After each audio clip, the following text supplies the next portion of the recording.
अच्छा, तो हमारे पास आज का लेक्चर है ना चैप्टर नंबर 3 और लेक्चर नंबर 7। चैप्टर नंबर 3 का लेक्चर नंबर 7 है। इस चैप्टर के स्टार्ट में मैंने आपको फिजिक्स का एक ब्रांच पढ़ाया था जिसका नाम था मैकेनिक्स।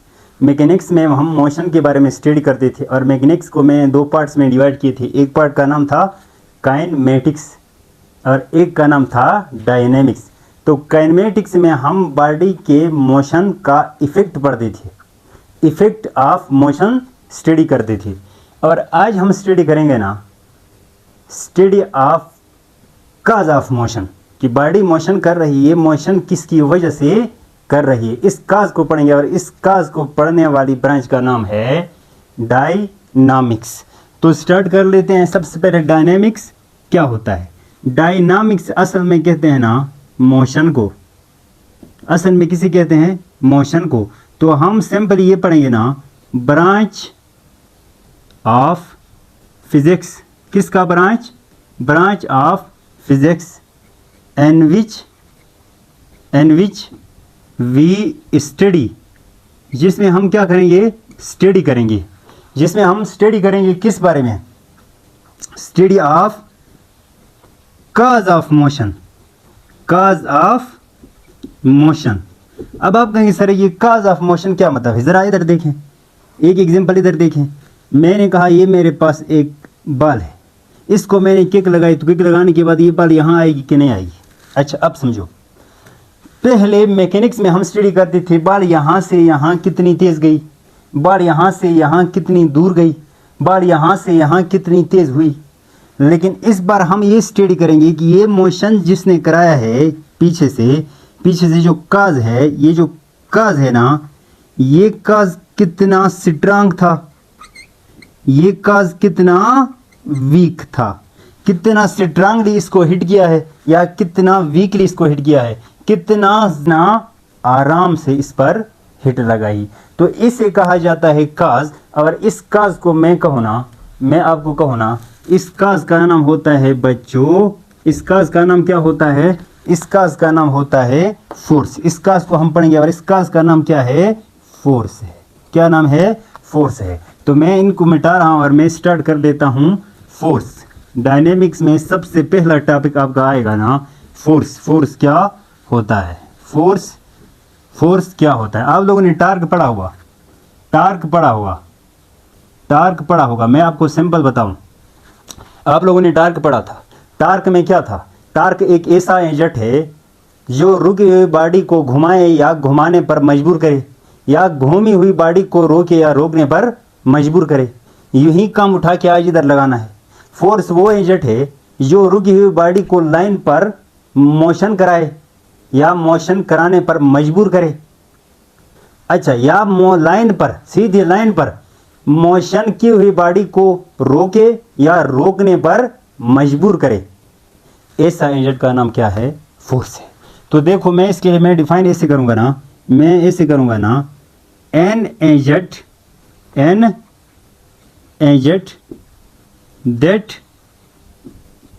दैट पहली बात स्टॉप और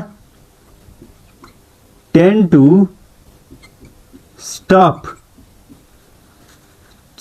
or tend to stop a moving body, अच्छा दूसरी बात move or tend to move a stationary body,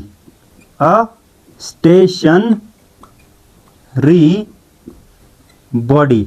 अच्छा तीसरा पॉइंट भी देखें इसमें, तीसरा पॉइंट भी इसमें देखें, तीसरा पॉइंट भी इसमें देखें, चेंज डायरेक्शन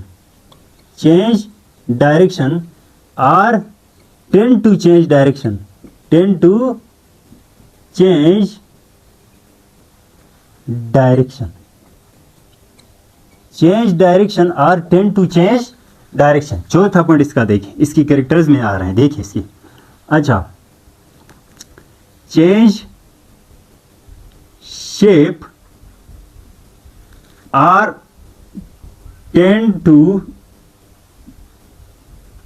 चेंज शेप। मैंने क्या लिखा, पहले इसका डिफाइन देखें, फोर्स का डिफाइन देखें।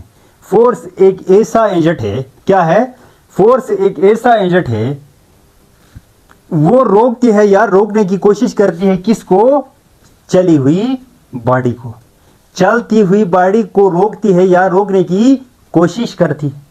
दूसरी बात, move or tend to move stationary body, रुकी हुई बॉडी को लाइन पर चलाती है या चलाने पर मजबूर करती है। जो तीसरा point, change direction or tend to change direction of motion, direction of motion.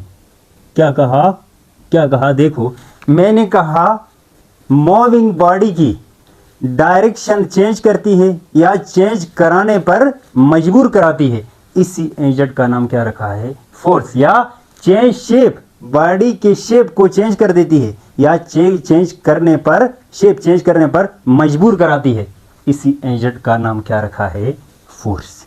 इसी एजेंट का नाम क्या रखा है, फोर्स। अब मैं इसको सिंपल डिफाइन में बदल दूँ ना, सिंपल डिफाइन में बदल दूँ, ज़रा इसको देखो। मैंने कहा फोर्स एक ऐसा एजेंट है जो रोकती है या रोकने पर मजबूर कर दे किसको, चली हुई बॉडी को। जब चली हुई बॉडी को रोकेगी तो बताओ वेलोसिटी में चेंज आएगी कि नहीं? यस। जब चल रही है बॉडी, आपने रोकना स्टार्ट कर दी, उसका मैग्नीट्यूड स्लो होगा कि नहीं? हाँ होगा। जब मैग्नीट्यूड स्लो होता जा रहा है तो आपको पता है, मैंने आपको एक टर्म पढ़ाया था जिसे नाम क्या दिया था, एक्सीलरेशन। अच्छा, फिर मैंने कहा एक चली हुई बॉडी को, रुकी हुई बॉडी को, चली हुई बॉडी को रोकती है, मतलब मैग्नीट्यूड ऑफ वेलोसिटी क्या करती है, कम। मैंने कहा move or tend to move stationary body, रुकी हुई बॉडी को चलाती है या चलाने पर मजबूर करती है। इसका मतलब बॉडी का वेलोसिटी, बॉडी की वेलोसिटी क्या कर रही है, इंक्रीज करना चाहती है। ये एजेंट क्या करना चाहती है, बॉडी की वेलोसिटी इंक्रीज करना चाहती है। बताओ एक्सेलरेशन हुई कि नहीं? यस। मैंने कहा change direction or tend to change direction of motion, कह रहा है बॉडी सीधी जा रही थी, आपने इसको मोड़ दिया, मतलब डायरेक्शन बदल दी। अब बताओ, आप जब डायरेक्शन बदल देंगे तो वेलोसिटी में चेंज आएगी कि नहीं आएगी? वेलोसिटी की डायरेक्शन में चेंज आएगी। और जब वेलोसिटी की डायरेक्शन में चेंज आएगी ना बच्चों, जब वेलोसिटी की डायरेक्शन में चेंज आएगी, बताओ एक्सेलरेशन होती है कि नहीं होती? यस और नो? यस। अब मैं यहाँ से एक बात बताऊँगा ना, मैं यहाँ से एक बात बताऊँगा, मैं ये कहूँगा फोर्स एक ऐसा एजेंट है, that force is an agent that produce acceleration। खत्म बात। that produce acceleration। मैंने कहा फोर्स वो एजेंट है जो एक्सेलरेशन पैदा करेगा। अच्छा, the direction of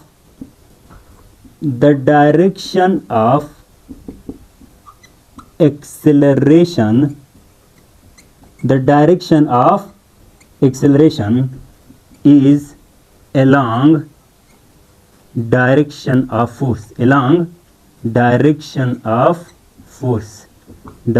of force। मैंने क्या कहा? मैंने कहा फोर्स वो एजेंट है जो बॉडी के अंदर एक्सेलरेशन पैदा करता है, एंड उस एक्सेलरेशन की डायरेक्शन वही होती है जो फोर्स की डायरेक्शन होती है। अब सवाल ये उठता है कि ये जो एक्सेलरेशन पैदा कर रहा है, ये कब ज्यादा होती है, कब कम होती है? तो बात करते हैं मैग्नीट्यूड ऑफ एक्सेलरेशन की। अब बात हमारे पास किसकी आ रही है? फोर्स के बाद आती है मैग्नीट्यूड ऑफ एक्सेलरेशन। डिटेल है, फोर्स के बारे में बड़ा डिटेल है।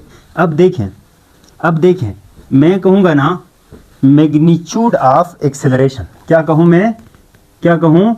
Magnitude of acceleration, magnitude of acceleration. वो जो फोर्स ने एक्सेलरेशन पैदा करनी है ना, उस एक्सेलरेशन का मैग्नीट्यूड किस चीज़ पर डिपेंड करेगा? ये पहली बात ये समझो। मैं कहूँगा ना, पहली बात, पहला टर्म तो ये है ना, acceleration is directly proportional to force. Acceleration is directly proportional to force. इसका मतलब समझो, मैं कहता हूँ फोर्स आप ज़्यादा करेंगे बॉडी पर तो एक्सेलरेशन ज़्यादा होगी, लाजमी बात है। इधर देखें, एक मेरे पास ये बॉडी है, एक मेरे पास ये बॉडी है। इस पर आपने लगाया 10 न्यूटन, इस पर आपने लगाया 10 न्यूटन। आप बताओ कौन एक्सेलरेट ज़्यादा होगी, कौन एक्सेलरेट ज़्यादा होगी, कौन एक्सेलरेट ज़्यादा होगी? तो आप कहेंगे सर ये तो सेम होगी। अच्छा सुने, मैंने इस पर 20 न्यूटन लगा दिया, लाजमी बात है ये पहले दोनों बॉडी किस में थी, रेस्ट पे। आपने इस पर फोर्स लगाया तो बताओ इसमें एक्सेलरेशन पैदा होगी ना, इसमें भी एक्सेलरेशन पैदा होगी ना। आप मुझे बताओ, आप मुझे बताओ एक्सेलरेशन 20 न्यूटन की ज़्यादा होगी या 10 न्यूटन वाले की? तो आप लाजमी बात है आप कहेंगे सर 20 न्यूटन की ज़्यादा होगी, क्योंकि 20 न्यूटन तेज जाएगी, जब ज़्यादा स्ट्रांगली हिट करेंगे तो तेज जाएगी ना। अब ज़रा देखें, मैं आपसे पूछूं acceleration of 20 Newton and acceleration of 10 Newton, बताओ किस में ज़्यादा होगी? इसमें ज़्यादा होगी कि नहीं? इसमें ज़्यादा होगी। इसलिए मैंने कहा है ना acceleration is directly proportional to force. अच्छा पॉइंट नंबर 2 देखें, पॉइंट नंबर 2 देखें, acceleration is inversely proportional to mass of the body. आप कहेंगे सर कैसे ये? अब सुने, एट कांस्टेंट फोर्स याद रखना है। मैंने कहा ये मेरे पास बॉडी है, मेरे पास ये 2 बॉडी है, एक ये वाली और एक ये वाली। अच्छा अब इधर देखें, इस पर मैंने लगाया है 5 न्यूटन, इस पर मैंने लगाया है 5 न्यूटन, मैंने फोर्स को कांस्टेंट रखा है। आप बताओ कौन कौन सी बॉडी है, एक लाइट बॉडी है, एक हेवी बॉडी है, एक बड़ी बॉडी एक छोटी, एक का वजन ज़्यादा एक का वजन कम है। आप बताओ ये तेज जाएगी कि नहीं जाएगी? ये तो आपको पता है भारी है ना, ये थोड़ा आगे जाकर रुकेगी और जाएगी भी स्लो, और ये तेज जाएगी क्योंकि फोर्स तो पीछे से एक जैसे लगाए है, एक बड़ी बॉडी पे एक छोटी बॉडी पे। तो मुझे बताओ एक्सेलरेशन इसका ज़्यादा होगा या एक्सेलरेशन इसका ज़्यादा होगा? तो आपसे पूछूं इस बॉडी को मैं 1 कहूँ, इसको मैं 2 कहूँ, तो मैं आपसे पूछूं A1 और A2 में बताओ किस बॉडी का एक्सेलरेशन ज़्यादा होगा? तो आप क्या कहेंगे बताओ? A1 का ज़्यादा होगा कि नहीं होगा? क्यों A1 का क्यों ज़्यादा है? A1 का क्यों ज़्यादा है? A1 का मास कम है, A1 का ज़्यादा क्यों है? क्यों क्यों ज़्यादा है? क्यों ज़्यादा है? क्यों ज़्यादा है? बिकॉज बताओ, बिकॉज बताओ M1 का मास छोटा है M2 से, इसलिए एक्सेलरेशन 1 एक्सेलरेशन 2 से ज़्यादा होगा। और ये कहानी थी आपके पास कुछ रिलेशन। अब याद रखना एक बात, अब एक बात मज़ीद याद रखें, एक बात क्या करें, एक बात मज़ीद याद रखें।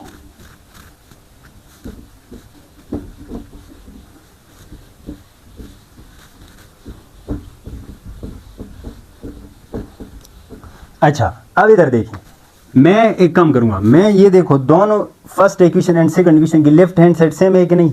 अच्छा जब लेफ्ट हैंड साइड सेम होती है तो वहां पर किया जाता है कंबाइन, कंबाइन इक्वेशन 1 एंड 2। बच्चों कंबाइन में लेफ्ट साइड 1 लाते हैं, 2 में से लेफ्ट साइड क्या लाएंगे? 1। प्रोपोर्शनलिटी 2 हैं तो 1 ले आओ। अच्छा F देखो, F ऊपर है और M लाइन के नीचे है, F डिवाइड बाई M। बच्चों दूसरी बात देखो, इस प्रोपोर्शनलिटी को मैं हटाऊंगा, एक कंडीशन पे आप प्रोपोर्शनलिटी हटा सकते हैं, ये रूल है फिजिक्स का। अगर आप चाहते हैं कि मैं इस प्रोपोर्शनलिटी को क्या करूं, रिमूव करूं, हटाऊं, तो 2 चीजें इसको देना है, एक इक्वल टू देना है और एक कांस्टेंट देना है। इसका रिवर्स भी ट्रू है, अगर आप इक्वल टू और कांस्टेंट हटाएंगे तो ये लगाओगे, अगर प्रोपोर्शनलिटी हटाओगे तो इक्वल एंड कांस्टेंट लगाओगे। अब जरा देखें, एक में इक्वल टू लगाता हूं और एक में लगाता हूं कांस्टेंट और F डिवाइड बाई M। देखो मैंने इस चीज को हटाया तो इसके बदले क्या लगाए, ये 2 चीजें लगाए। अब कांस्टेंट कौन देता है? कांस्टेंट कौन देता है? जो ला बनाएगा वही देगा। कांस्टेंट रखा गया है K F divide by M, और याद रखना है K का वैल्यू 1 रखा है, N सिस्टम इंटरनेशनल। बस तो अब मुझे बताओ A is equal to K की जगह 1 तो F डिवाइड बाई M, और फिर आप F निकालो यहां से, F is equal to MA, F is equal to MA। This is the mathematical form of force, this is the mathematical form of force. और याद रखो ये क्या है, ये आपके पास क्या है, ये आपके पास फोर्स है। अच्छा ये आपके पास क्या है, मास है, लेकिन याद रखना है कांस्टेंट मास, कांस्टेंट मास। इस बात पे थोड़ा स्ट्रेस कर लो, कांस्टेंट मास का क्या मतलब होता है? कांस्टेंट मास का क्या मतलब है? कांस्टेंट मास का, सुने मेरी बात वो समझे। कांस्टेंट मास का मतलब वो बॉडी मोशन करते वक्त जिसका मास में कोई चेंज ना आए, ऐसे बॉडी का मास हमेशा क्या होता है? Constant mass. और जब कांस्टेंट मास होता है तो हम क्या लगाते हैं? F is equal to ma। तो याद रखना ये फोर्स का फार्मूला सिर्फ कि सिर्फ कांस्टेंट मास पर लगेगा। आप कहें सर क्या मास भी चेंज होता है? मास बॉडी का चेंज नहीं होता है, मास सिस्टम का चेंज होता है। मास बॉडी का नहीं होता, मास सिस्टम का चेंज हो सकता है। क्यों? आप एक बालून को भर के, बालून के अंदर हवा भर के ना उसको ओपन ऊपर छोड़ दें, तो बताओ एयर पीछे इजेक्ट होगी कि नहीं होगी? पहले एयर और बालून दोनों का मास ज़्यादा था, जब बालून ऊपर जाते वक्त एयर पीछे आता है, बताओ बालून का मास क्या होगा? कम होगा? नहीं, बालून का नहीं, बालून का मास वही है, सिस्टम का मास। जो एयर और बालून ने जो सिस्टम बनाया था ना, उस सिस्टम का मास चेंज हो रहा है।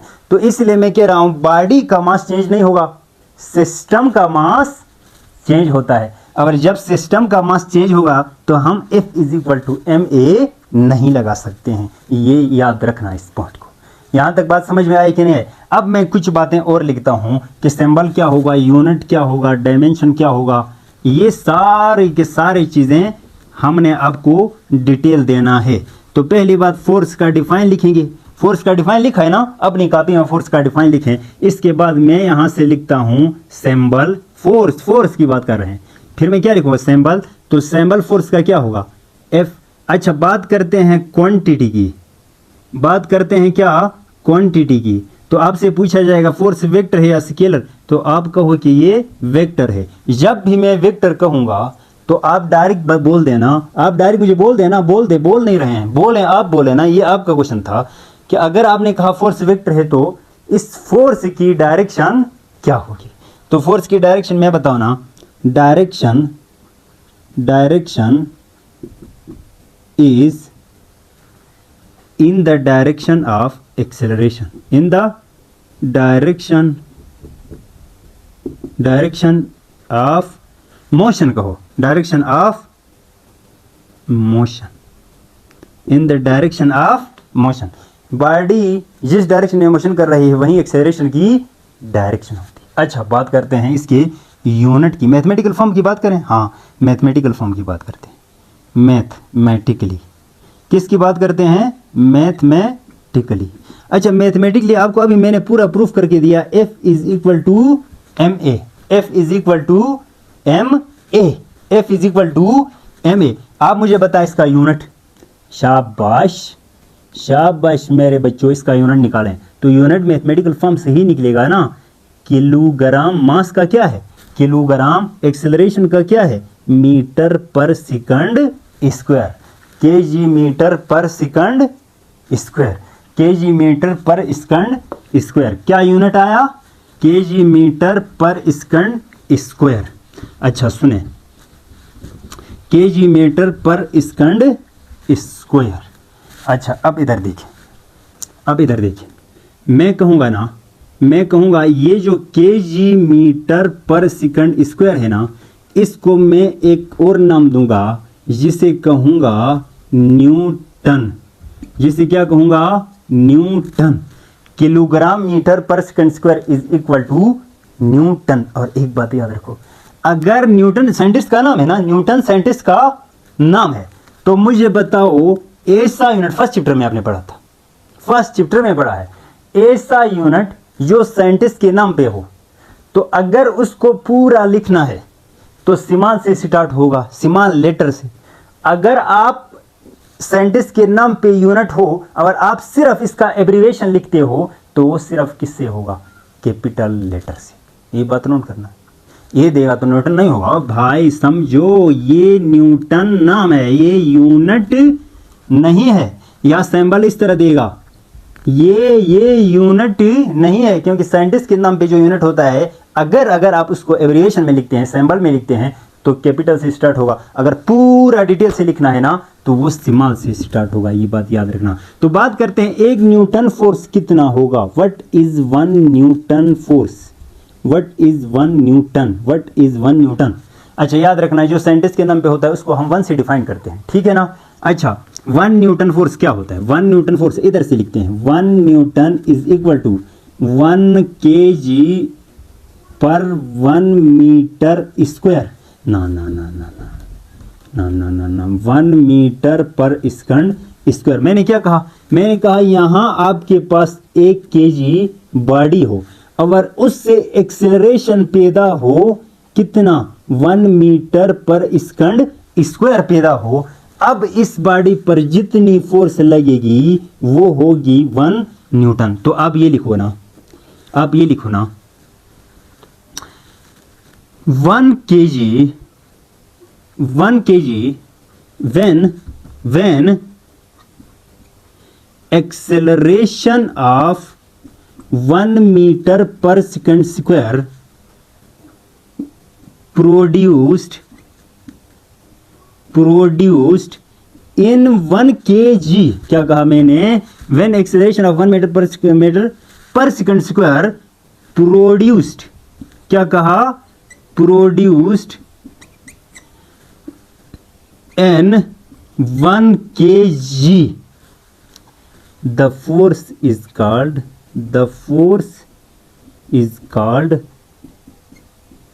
1 न्यूटन।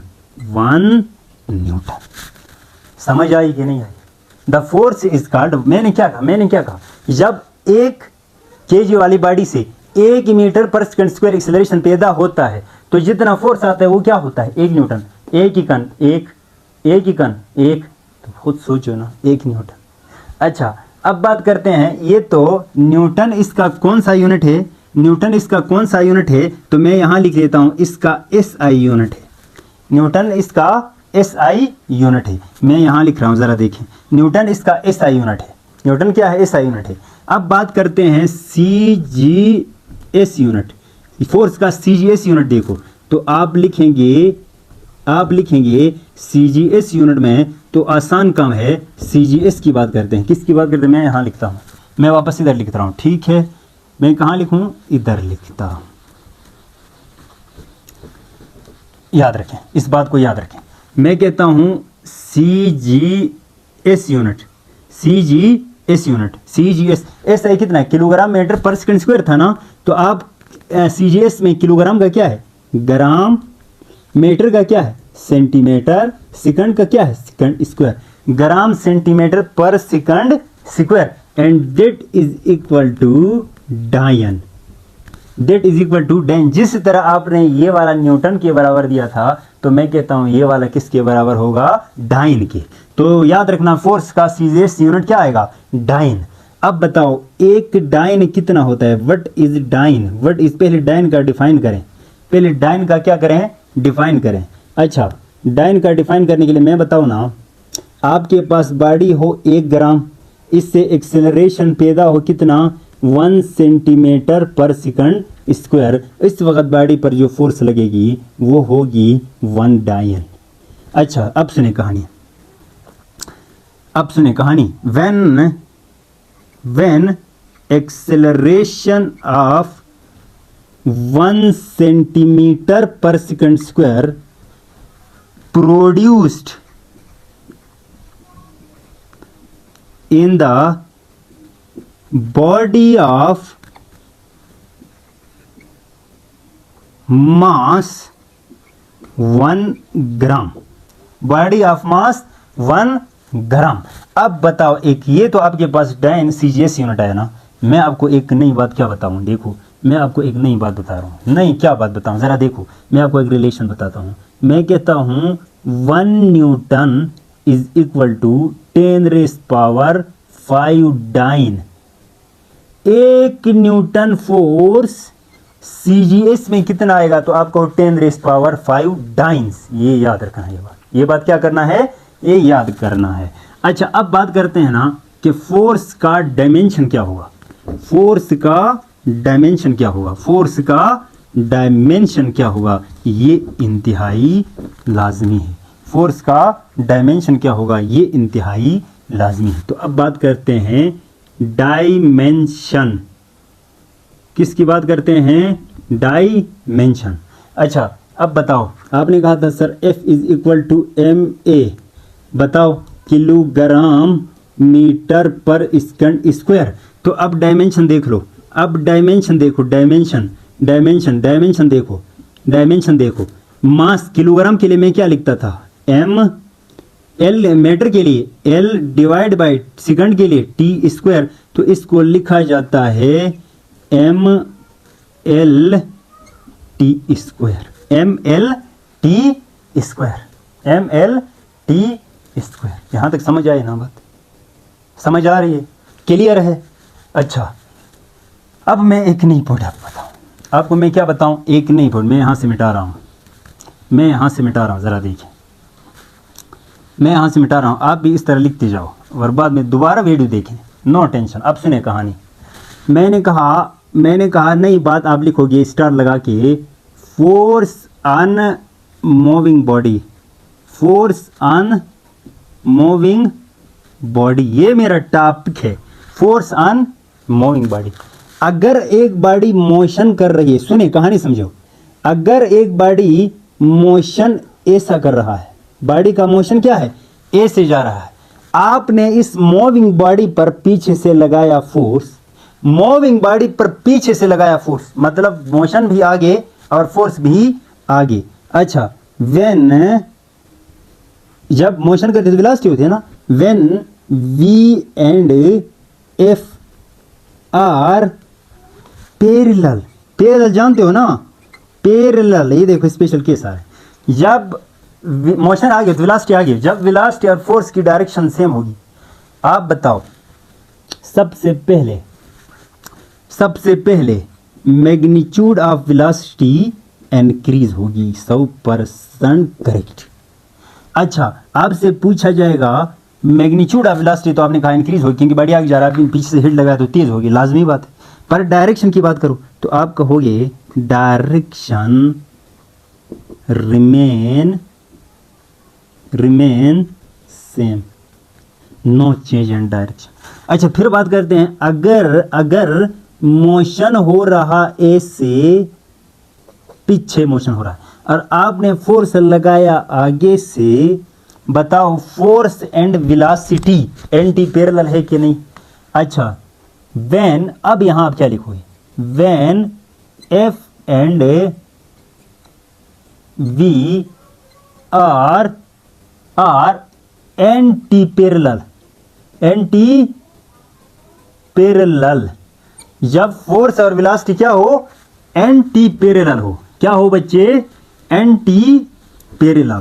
तो बताओ वेलोसिटी, पहला केस, वेलोसिटी का मैग्नीट्यूड, मतलब बॉडी उधर से आ रही, मैंने इधर से ऐसे हिट लगा दी, अब बताओ वेलोसिटी का मैग्नीट्यूड इंक्रीज होगा या डिक्रीज होगा, तो आप लिखेंगे मैग्नीट्यूड डिक्रीजेस, मैग्नीट्यूड डिक्रीजेस। अच्छा दूसरी बात, डायरेक्शन क्या होगी, तो आप कहें सर डायरेक्शन वही होगी, direction remains same.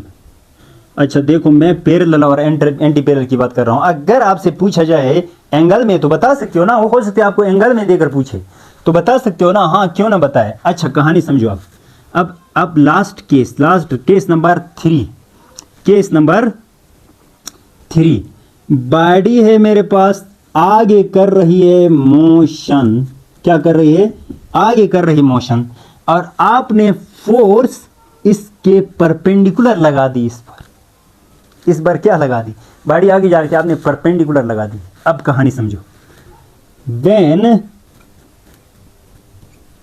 Force, when F and V are क्या, परपेंडिकुलर मतलब 90 एंगल हो, परपेंडिकुलर। इस केस में मैग्नीट्यूड, इस केस में magnitude of velocity remains same.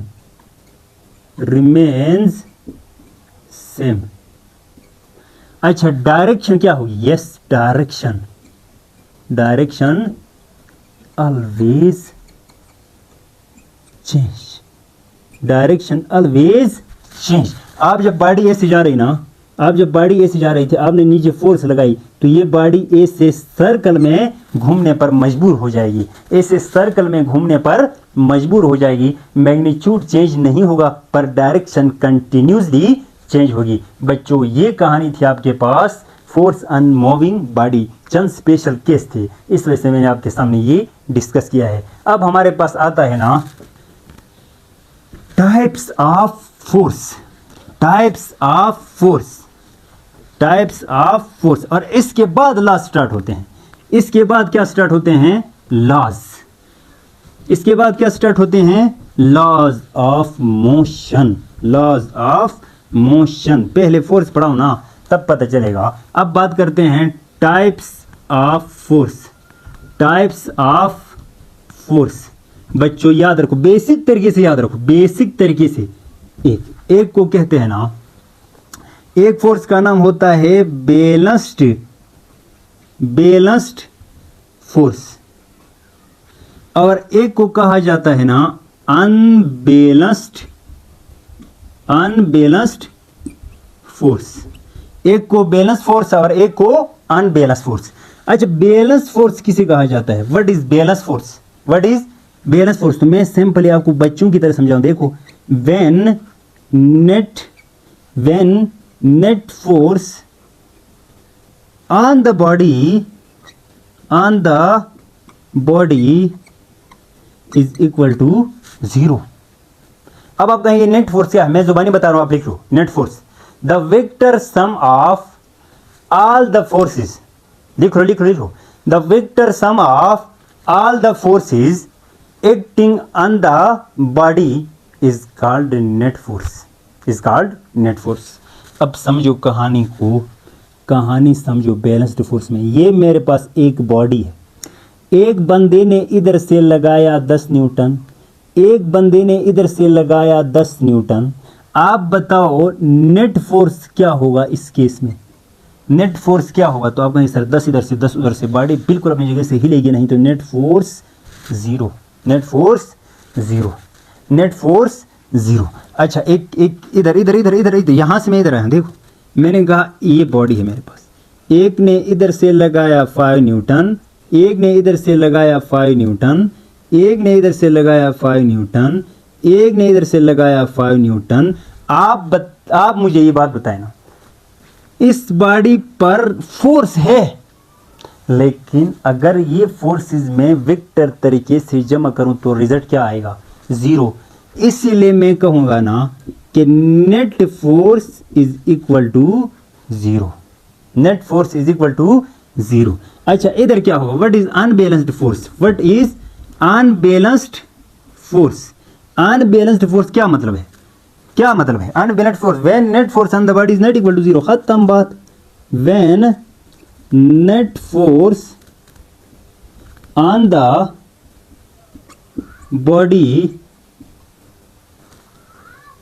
is not equal to 0, is not equal to 0। ऐसे बॉडी को कहा जाता है अनबैलेंस्ड फोर्स, अनबैलेंस्ड।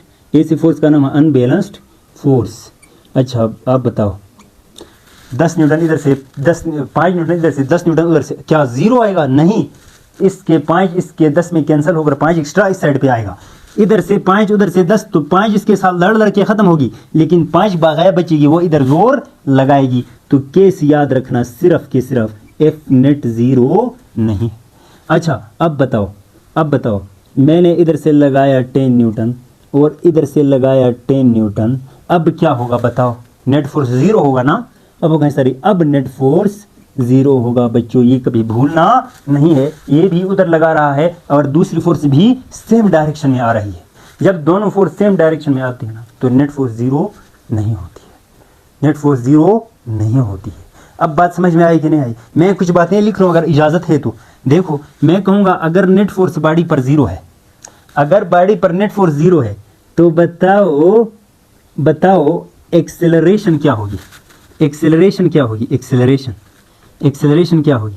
बताओ बताओ एक्सेलरेशन क्या हुई? अब कहें सर एक्सेलरेशन का क्या होता है? ओ खुदा के बंदो, अभी मैंने एक्सेलरेशन पढ़ाया था, acceleration is produced by force, या फोर्स प्रोड्यूस एक्सेलरेशन। अगर फोर्स नहीं है तो एक्सेलरेशन क्या होगी? एक्सेलरेशन क्या होगी? जीरो। अच्छा दूसरी बात, मैं आपसे इसमें पूछना, अगर बैलेंस्ड फोर्स है तो नेट फोर्स क्या होगी? जीरो। एक्सेलरेशन क्या होगी? जीरो। अच्छा अब मुझे बताओ वेलोसिटी क्या होगी? वेलोसिटी, ओ भाई फोर्स होगी ना तो वेलोसिटी में चेंज आएगा ना। मैंने अभी देखो फोर्स की डिफिनेशन में नहीं बताया था कि जब फोर्स होगी तो वेलोसिटी की डायरेक्शन में चेंज भी आ सकती है, वेलोसिटी के मैग्नीट्यूड में भी चेंज आ सकता है। तो आप मुझे बताओ अगर फोर्स नहीं है तो वेलोसिटी क्या रहेगी? बताओ, कांस्टेंट। अच्छा मैं आपसे पूछूं चेंज इन वेलोसिटी क्या होगी? तो आपको सर कांस्टेंट का मतलब है कोई चेंज ना आए, चेंज इन वेलोसिटी जीरो। ये केसेस हैं, याद रखना है। जब भी बैलेंस फोर्स का नाम आए तो ये चीजें याद रखना, net force zero, acceleration zero, velocity constant और चेंज इन वेलोसिटी जीरो, है कि नहीं? अच्छा अब बात करते हैं अनबैलेंस्ड फोर्स की। अनबैलेंस्ड फोर्स में देखो नजर आ रहा है ना, F net is not equal to zero.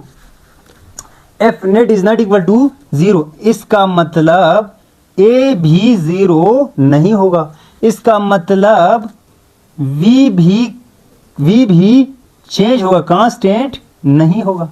अच्छा इस तरह चेंज इन वेलोसिटी जीरो नहीं होगा क्योंकि वेलोसिटी में चेंज आएगा अनबैलेंस फोर्स। अब लास्ट में आखिर में मैं आपको एक बात बता रहा, F is equal to m a. आप बताओ मास कांस्टेंट होता है कि नहीं होता है? ए से बॉडी पर फोर्स लगे जिसका मास कांस्टेंट हो। अच्छा ये F क्या है? अब बताओ बैलेंस फोर्स है या अनबैलेंस फोर्स है? F is equal to m a में जो F है ये बैलेंस फोर्स है या अनबैलेंस फोर्स है? तो याद रखना बच्चों, ये कौन सा फोर्स है? अनबैलेंस। तब ही तो एक्सेलरेशन पैदा होती है। बैलेंस फोर्स कभी एक्सेलरेशन प्रोड्यूस नहीं कर सकती है, बैलेंस फोर्स कभी एक्सेलरेशन प्रोड्यूस नहीं कर सकती है। अब समझ आई ना बात? बैलेंस फोर्स कभी एक्सेलरेशन प्रोड्यूस नहीं कर सकती है, बैलेंस फोर्स कभी एक्सेलरेशन प्रोड्यूस नहीं कर सकती है। और एक बात याद रखो, ये सारी कंडीशन किसकी है? ट्रांसलेशनल इक्विलिब्रियम की थी। शायद याद हो आपको, पहला चैप्टर अगर देख के आए हैं तो ये कहानी थी हमारे पास किसकी? फोर्स के डिटेल के बारे में। पूरा के पूरा फोर्स का मैंने डिटेल आपको दिया है, इसको दिल लगा के याद रखना है।